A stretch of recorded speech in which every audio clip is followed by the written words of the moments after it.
आज मैं आपके समक्ष लेके आई हूँ एगाथा क्रिस्टी की लिखी एक short story the red signal, जो कि ग्रैंड मैगज़ीन में 1924 में पब्लिश हुई थी। तो शुरू करते हैं इस कहानी का एक्सप्लेनेशन मेरी यानी गरिमा की आवाज़ में। ये कहानी बेस्ड है प्रीमोनिशन या फोर शैडोइंग पे, यानी कि पूर्वाभास पे। क्या सच में हम किसी खतरे का पूर्वाभास कर सकते हैं या फिर सिर्फ हमारे मन का भ्रम है। कहानी की शुरुआत होती है एक पार्टी से जो मिसेस एवर्सले के घर पे रखी गई है, लेकिन इस पार्टी को रखने का एक ख़ास मकसद है। उस पार्टी में उस शहर के जाने माने डॉक्टर, जो कि एक साइकेट्रिक हैं, डॉक्टर एलिंगटन, उन्हें ख़ास तौर पे बुलाया गया है। डॉक्टर एलिंगटन की जो नॉलेज है वो अपार है, वो किसी का भी दिमाग बहुत आसानी से पढ़ सकते हैं। डॉक्टर एलिंगटन ने अपने भतीजे डरमॉट को भी बुलाया है उस पार्टी में। साथ ही उस पार्टी में एक कपल भी आया है, मिस्टर और मिसेस ट्रेंट। वाइफ का नाम है क्लेयर और हस्बैंड का नाम है जैक। अब ये जो डॉक्टर है, इनका जो भतीजा है डरमॉट, ये जैक का बहुत जिगरी दोस्त है। जैक ने इसकी एक बार जान भी बचाई थी।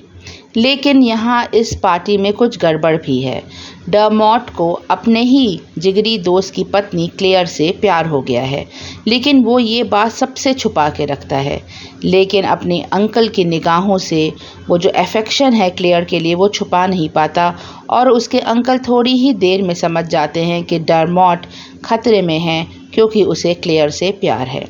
ये पार्टी रखी गई है एक ख़ास आदमी की निगरानी के लिए, उसके दिमाग को पढ़ने के लिए। लेकिन ये आदमी कौन है, ये एक सस्पेंस रखा गया है। आखिर डॉक्टर एलिंगटन किसको स्टडी करने के लिए उस पार्टी में आए हैं। तभी मिसेस एवर्सले कहती हैं कि उन्होंने पार्टी में एक अट्रैक्शन भी रखा है, एक मीडियम को बुलाया है। मीडियम यानी कि वो औरत थी जो आत्माओं से संपर्क कर सकती थी। डॉक्टर को ये बात पसंद नहीं आती। वो कहते हैं कि उन्हें तो पूरा समय चाहिए था पार्टी में कि वो जितने भी गेस्ट हैं उनसे बातें करें और उस खास गेस्ट के मेंटल स्टेट का पता लगाएं, जो देखने में तो बिल्कुल साधारण सा लग रहा है, बिल्कुल आम आदमी जैसा, लेकिन उसका दिमाग जो है वो शैतान का है और दरअसल वो होमिसाइडल है, यानी कि वो किसी का भी कत्ल करने के लिए बहुत इंटरेस्टेड है। इसलिए डॉक्टर चाह रहे हैं कि पता लगाएं कि कौन वो शख्स है इस पार्टी में जिसके सच में क्या उसे होमिसाइडल टेंडेंसीज़ हैं और क्या वो एक समाज के लिए खतरा है। अगर ऐसा है तो उसे बहुत जल्दी ही एक पागल खाने में डाला जाएगा या फिर उसे एकदम नज़र बंद करके घर में रखा जाएगा। खैर, पार्टी में बातों का सिलसिला चलता रहता है। कहती हैं मिसेस एवर्सले डॉक्टर साहब से कि डॉक्टर, मुझे ऐसा नहीं लगता कि कुछ भी पूर्वाभास जैसा होता है। तो डॉक्टर कहते हैं सच में पूर्वाभास जैसा या फोर शैडोइंग जैसा कुछ भी नहीं होता। जब कोई ऐसी घटना घट जाती है तो हम उसको रिलेट कर लेते कि देखा, मैंने पहले ऐसा कहा था या मैंने सपने में ऐसा देखा था, और सिर्फ हमारे एक जो सबकॉन्शियस माइंड है उससे हम ये बातें पनपती है। लेकिन जो डरमॉट है, उनका भतीजा, उसकी सोच, उसके ख्यालात एकदम अलग हैं। डरमॉट कहता है कि ये जो पूर्वाभास है, फोर शैडोइंग है, ये सिर्फ मन गढ़ंत बातें नहीं हैं। उसके साथ कई बार ऐसी घटनाएं घट चुकी हैं जो ये साबित करती हैं कि हाँ, फोर शैडोइंग होती है। डरमॉट कहता है कि जब भी उसके जीवन पे कोई खतरा होता है तो उसे वो खतरा पहले ही महसूस होने लगता है। लेकिन आश्चर्य की बात यह थी कि जब वो आज इस पार्टी में आया था तो वही खतरा उसे महसूस हुआ था। इस खतरे को वो रेड सिग्नल नाम देता है। जैसे ट्रैफिक सिग्नल में ग्रीन सिग्नल होते हैं कि सब कुछ ठीक ठाक है और रेड सिग्नल खतरे का द्योतक होता है, तो डरमॉट कहता है उसी तरह उसे आज की पार्टी में आते ही लगा कि कोई खतरे की बात है। फिर डरमॉट अपने साथ घटी एक बात बताता है जब ये इराक में पोस्टेड था। बताता है कि इराक में उस समय दोनों पक्ष में जो युद्ध चल रहा था उसमें संधि का प्रस्ताव था और ये लोग रात में टेंट में सोने जा रहे थे। तब ये मिलिट्री में सर्व करता था। लेकिन जैसे ही अपने टेंट में ही घुसा, इसे फिर से वही रेड सिग्नल यानी खतरा महसूस हुआ। तो इसने सोचा कि क्यों ना ये टेंट के बाहर सो जाए। इसने अपना स्लीपिंग बैग लिया और ये बाहर रात में पेड़ के नीचे सो गया। जब ये सुबह अपने टेंट के अंदर जाता है तो देख के इसकी आंखें फटी रह जाती हैं कि एक बड़ा सा चाकू बाहर टेंट से ठीक वहीं पे घोंप दिया गया था जहाँ पे डरमॉट सो रहा था। तब इसे लगता है कि अगर इसने पहले से खतरे का आभास ना किया होता तो शायद उसकी मौत हो जाती। इस पे डॉक्टर एलिंगटन कहते हैं कि देखो, ये तुम्हारा सबकॉन्शियस माइंड था। वहाँ पर युद्ध का माहौल था, तुम्हारे सबकॉन्शियस माइंड ने कहीं ना कहीं तुम्हें एक अलार्म दिया कि हो सकता है कुछ खतरा हो, क्योंकि इस समय युद्ध का वहाँ पर है और बहुत से लोग हैं जो बहुत घायल हुए होंगे इस युद्ध में, या उनके संग बहुत बुरा हुआ होगा, तो वो बदला लेने की सोच सकते हैं। इसीलिए तुम्हारे सबकॉन्शियस माइंड ने तुम्हें खतरे का वो दिया, लेकिन ऐसा कोई फोर शैडोइंग जैसा कुछ भी नहीं था। तब डर्मॉट कहता है कि नहीं, एक और ऐसी घटना हुई थी जिससे उसे लगता है कि फोर शैडोइंग या पूर्वाभास होता है। एक बार उसे कंट्री हाउस में एक पार्टी में बुलाया गया। किसी कारणवश ये उस पार्टी में नहीं जा पाया, लेकिन जब इसने कैंसिल करा था पार्टी में जाने को, तब उसे फिर से वही रेड सिग्नल यानी खतरा दिखाई दिया था। इसीलिए इसने बहाना किया कि उसका मन नहीं है पार्टी में जाने का। और उसी रोज़ वो जो कंट्री क्लब था, जब वो पार्टी चल रही थी, तो वहाँ आग लग गई। बहुत लोग तो नहीं उसमें हताहत हुए, लेकिन हाँ, काफ़ी नुकसान हुआ था। तब डॉक्टर कहते हैं कि देखो, कई बार ऐसी घटनाएं होती हैं, जीवन में बहुत सी घटनाएं होती हैं, लेकिन कुछ घटनाओं को हम ऐसा बना देते हैं कि देखा, मैंने पहले ही ऐसा कहा था, इसलिए ऐसा हुआ, लेकिन ऐसा पूर्वाभास जैसा कुछ भी नहीं होता। खैर, ये बातों का सिलसिला चल ही रहा था। डॉक्टर साहब बहुत पैनी निगाह से एक एक मेंबर को देख रहे थे, कौन क्या बोल रहा है। वहाँ मौजूद क्लेयर, जो वहाँ पर आई थी, बहुत डरी सहमी सी बैठी हुई थी। उसका हस्बैंड जैक, जो कि डर्मॉट का दोस्त है, वो भी कुछ कुछ टिप्पणी कर रहा था बीच में, और जो डॉक्टर थे ये सबको बहुत ध्यान से स्टडी कर रहे थे। तभी वहाँ पर वो आ जाती हैं मीडियम मिसेस थॉमसन, जो आत्मा को बुलाएंगी और आत्मा से बात करेंगी। सबको लगता है कि ये एक फ्रॉड हैं, ऐसी कुछ मनगढ़ंत बातें करने वाली हैं, लेकिन उन्हें बुलाया जाता है। वो एक जापानीज़ आदमी की आत्मा को बुलाती हैं जो सालों पहले मर चुका था। उसका नाम था शिरोमाको।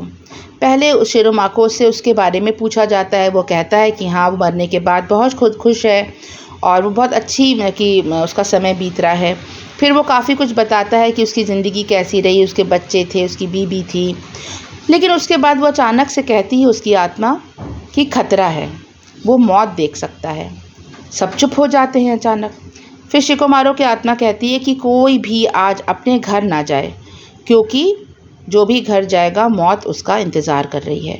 इतना ही कह के उसकी आत्मा चली जाती है। सारे के सारे सत्य में आ जाते हैं कि ये कैसी बात कह दी इसने। डर्मॉट को पहले ही खतरे का अंदेशा हो रहा था। खैर, मिसेस थॉमसन चली जाती हैं वहाँ से, और ये जो डर्मॉट के अंकल थे वो कहते हैं डर्मॉट से कि तुम ज़रा मेरे साथ घर चलो, मुझे तुमसे कोई ज़रूरी बात करनी है। क्लेयर काफ़ी डरी हुई थी, क्योंकि वो ऐसे भी डरी सहमी लग रही थी और मौत का सुन के वो और डर गई थी। वो भी अपने पति जैक के साथ चली जाती है। एक जगह है जहाँ पे ये सारे डांस करने जा रहे हैं। तो कहता है डर्मॉट अपने दोस्त जैक से कि ठीक है, तुम वहाँ डांसिंग हॉल में पहुँचो, मैं तुम्हें थोड़ी देर में मिलता हूँ, अंकल को मुझसे कोई ज़रूरी बात करनी है। इनके अंकल जो थे मिस्टर डॉक्टर एलिंगटन, वो डर्मॉट को लेके अपने घर पे आते हैं और कहते हैं तुम बहुत बड़े खतरे से खेल रहे हो, तुम्हें क्लेयर के साथ जो भी अफेक्शन है उसे ख़त्म करना पड़ेगा। डर्मॉट बिल्कुल शर्मा जाता है। उसे लगता है अंकल को कैसे मालूम पड़ गया कि वह वन क्लेयर को बहुत प्यार करता है। तो अंकल कहते हैं कि देखो, आज मैं किसी खास शख्स को स्टडी करने के लिए वहाँ गया था, जो देखने में तो बिल्कुल साधारण आदमी जैसा लगता है, लेकिन वो बहुत ख़तरनाक साबित हो सकता है। क्लेयर के ख़ानदान में ऐसी बात है जो कि होमिसाइडल है, इसलिए तुम्हें क्लेयर से दूर रहना पड़ेगा, उसका डिवोर्स नहीं हो सकता। डर्मॉट कहता है क्यों उसका डिवोर्स नहीं हो सकता? वो बोलता है देखो, अगर डिवोर्स होगा तो हो सकता है किसी ना किसी का कत्ल हो जाए इसमें, इसीलिए सबसे अच्छी बात है कि तुम दूर रहो। जब तक मैं पुख्ता रूप से उस आदमी को पकड़ नहीं लेता जो इस तरह से होमिसाइडल टेंडेंसीज़ है, तब तक मामले को बिल्कुल शांत रखो। डर्मॉट कहता है कि क्लेयर ऐसा कर ही नहीं सकती, वो बहुत अच्छे से क्लेयर को जानता है, वो इतनी सीधी साधी, इतनी नाजुक सी है। डॉक्टर इस पर कुछ नहीं कहते।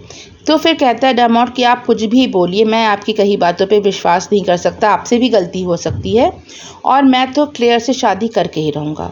इस पे जो अंकल थे उनके वो बहुत ज़्यादा गुस्सा हो जाते हैं। डॉक्टर एलिंगटन कहते हैं डर्मॉट से कि अगर तुमने फिर से दोबारा ऐसी बात की, क्लेयर के साथ किसी भी तरह की इंगेजमेंट की, तो मैं तुम्हें अपनी प्रॉपर्टी से बेदखल कर दूँगा। डर्मॉट कहता है ठीक है, आप बेदखल कर दीजिए, मुझे कोई गरज नहीं है, लेकिन मुझे अगर क्लेयर से शादी करनी है तो मैं करके ही रहूँगा। तब तक में उनका जो नौकर था अंकल एलिंगटन का, वो वहाँ पर शैम्पेन लेके आ जाता है। वो सारी बातें जो इन लोग कर रहे थे, लड़ाई झगड़ा इन लोग के बीच में हो रहा था, वो दरवाजे के पीछे से इसने सुन ली थी। तब डरमॉट थोड़ा सा कूल हो जाता है। वो कहता है, अंकल मैं समझता हूँ आप मेरी अच्छाई के लिए कह रहे हो, लेकिन मैं क्लेयर से इतना प्यार करता हूँ और इतना आगे बढ़ चुका हूँ अपनी सोच में, अपने ख्यालात में, कि अब मैं पीछे नहीं हट सकता और मैं किसी न किसी तरह उसका डिवोर्स करा के उससे शादी ज़रूर करूँगा। अंकल कहते हैं कि तुम बहुत बड़ी गलती करोगे अगर गलती से भी तुमने डिवोर्स की बात की।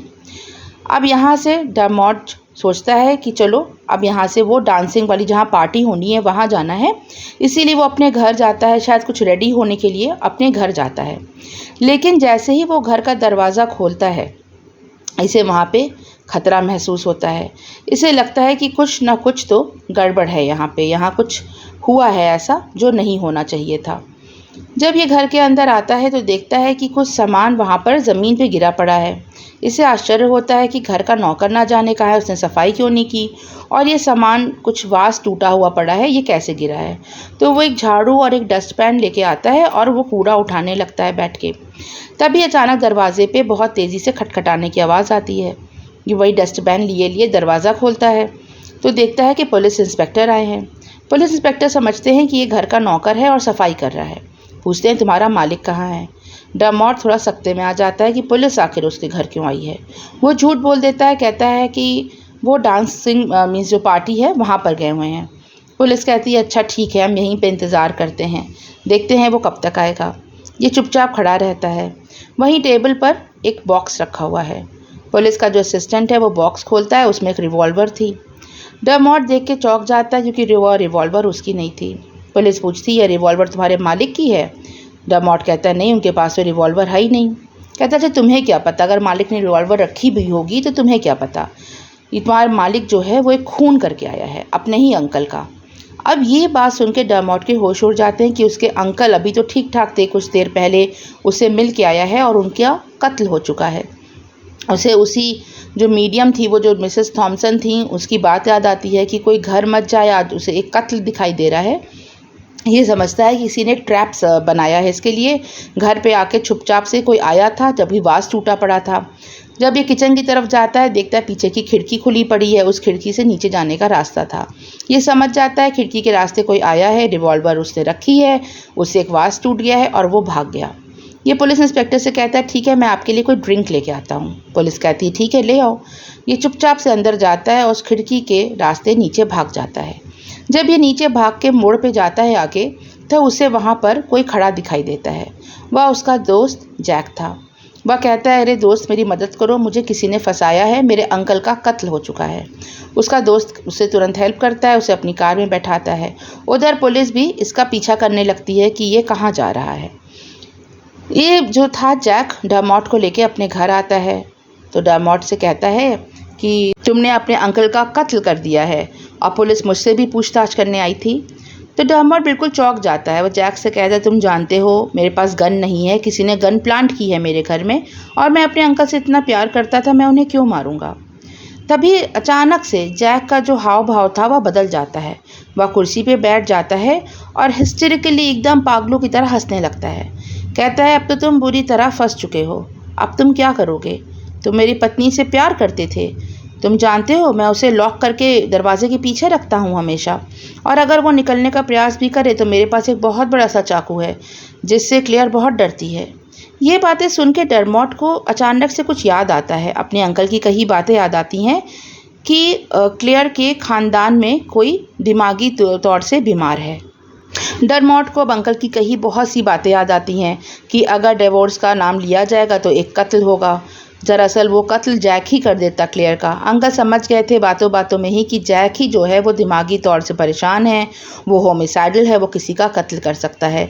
लेकिन डरमॉट ने तो कभी ये बात सपने में भी नहीं सोची थी कि जैक जो है वो देखने में इतना फिट फाइन और मेंटली स्टेबल रखता है, वो इस तरह से अंदर से परेशान था, होमिसाइडल था, और वो किस तरह से क्लेयर को परेशान करता था, उसे दरवाजे के पीछे बंद रखता था और एक चाकू लेके बैठा रहता था कि अगर क्लेयर ने कभी भी कुछ कहने का किसी से प्रयास किया तो वो उसे मारने की धमकी देगा। इधर पागलों की तरह जैक हंसते चला जा रहा था और डरमॉट समझ नहीं पा रहा था कि अब उसे क्या करना चाहिए। तभी जैक अचानक उठता है और गन तान देता है डरमॉट पे। कहता है, मैं तुम्हें मार दूंगा और पुलिस से यही कह दूंगा कि तुम भागते हुए यहाँ आए थे, तुमने क्लेयर को मारने का प्रयास किया जैसे तुमने अपने अंकल को मारा था। इस पर डरमॉट चिल्ला उठता है कि उसने अपने अंकल का कत्ल नहीं किया और ना जाने उनको किसने मारा है। अब जैक फिर से पागलों वाली हंसी हंसता है और वो कहता है कि अब मैं तुम्हें बताता हूँ कि मैंने क्या क्या किया, क्योंकि यहाँ सुनने वाला मुझे कोई भी नहीं है। क्लेयर अगर ये सुन भी लेगी तो उसको तो मैंने इतना डरा के रखा है कि वो मेरे खिलाफ एक शब्द भी नहीं बोल सकती। बताता है जैक कि जब सारे चले गए डांसिंग क्लब में, तब ये तुरंत वहाँ पर क्लेयर को छोड़ के और वापस घर आया डरमॉट के अंकल के, और वो बहस सुनी जो उन लोग के बीच में चल रही थी। थोड़ी ही देर बाद डरमॉट तेज़ी से बाहर निकलता है और गाड़ी में बैठ के वहाँ से चल देता है डांसिंग क्लब की तरफ। इधर ये आता है अंदर जैक और अंकल को अपनी रिवॉल्वर से शूट कर देता है। उनका नौकर इस समय ऊपर था। नौकर ने तो बहस सुनी थी डरमॉट और उसके अंकल के बीच। उसने पुलिस को यह गवाही दे दी कि जब वो ऊपर आया, डरमॉट और उसके अंकल की बहस हो रही थी और तभी गोली चलने की आवाज़ आई, इसीलिए डरमॉट ने ही अपने अंकल का कत्ल किया। यही बात सुन के पुलिस जो थी वो उसके घर चली जाती है। इधर जैक तुरंत कत्ल करता है अंकल का। डरमॉट थोड़ी देर के लिए उस डांसिंग वाले क्लब में गया तो था, लेकिन फिर उसे ऐसा लगता है कि उसे रेडी होके अच्छे से आना चाहिए, इसलिए वो अपने घर जाने लगता है। इसी मौके का फ़ायदा उठाता है जैक, चुपचाप उसके घर जाता है। वो कई बार उसके घर जा चुका था, उसे मालूम था कि पीछे चोर दरवाज़ा है। वह वहाँ से अंदर आता है, उसी गन को जिससे उसने अंकल का कत्ल किया था वो वहाँ पे प्लांट करता है, उससे वो वास टूट जाता है। फिर वह पीछे के रास्ते से भाग जाता है। अब जब डरमॉट अंदर आता है, वहाँ पुलिस पहले ही पहुँच चुकी है उनके अंकल के घर। उनके नौकर ने गवाही दे दी है डरमॉट के खिलाफ, इसीलिए पुलिस वहाँ पहुँच जाती है। यह ज़ोरों से हंसने लगता है जैक और कहता है कि अब तो वह डरमॉट को भी मार देगा, क्योंकि पुलिस उससे पूछेगी भी अगर कि क्या हुआ, तो वो मैं कह दूंगा कि तुम क्लेयर को यहाँ मारने आए थे। अंकल को मारने के बाद हम लोग की हाथापाई हुई और उसी में तुम्हें गोली लग गई। कह के जैक डरमॉट के ऊपर गन तान देता है और तभी गोली चलती है, लेकिन गोली लगती है जैक को। पुलिस डरमॉट का पीछा करते करते यहाँ तक आ चुकी थी और उसने जैक की सारी बातें सुन ली थी। क्लेयर भी पूरी गवाही देती है अपने पति के खिलाफ। जैक को गोली लग चुकी थी चेस्ट पे, जैक वहीं मर जाता है और इस तरह क्लेयर को अपने पागल पति से छुटकारा मिलता है। वह डरमॉट से लिपट के रोने लगती है और कहती है कि कोई नहीं जानता कि इतने सालों से वह किस तरह जैक के साथ रह रही थी और उसके अत्याचार सह रही थी। कहानी यहीं पे ख़त्म होती है। रेड सिग्नल यानी कि उस मीडियम ने जो एक खतरे की घंटी बजाई थी कि जो भी अपने घर जाएगा उसके लिए आज खतरा है, तो खतरा तो सबके लिए ही हुआ। खतरा हुआ डॉक्टर एलिंगटन के लिए, वो अपने घर गए जहां उनका कत्ल हुआ। खतरा हुआ डरमॉट के लिए, वो अपने घर गया जहां पर एक प्लान पूरा बैठाया गया था कैसे उसे कत्ल में फंसाना है। और खतरा हुआ जैक के लिए भी, जैक अपने घर गया तो वहां उसे गोली लग गई पुलिस की और वो मारा गया। इस तरह से वो जो भी आत्मा ने उस दिन खतरा बताया था वो सब सच साबित हो गया और कहानी यहीं पे फिनिश होती है। कहानी बहुत इंटरेस्टिंग थी, आपको कैसी लगी ज़रूर बताएं। थोड़ी सी भी अच्छी लगी हो तो लाइक करें, अपनी प्रतिक्रिया कमेंट सेक्शन में दें और सब्सक्राइब करना ना भूलें। सब्सक्राइब करें चैनल को, जुड़े रहें सुनो कहानी स्टोरी समरी से। Thanks for listening, bye for now.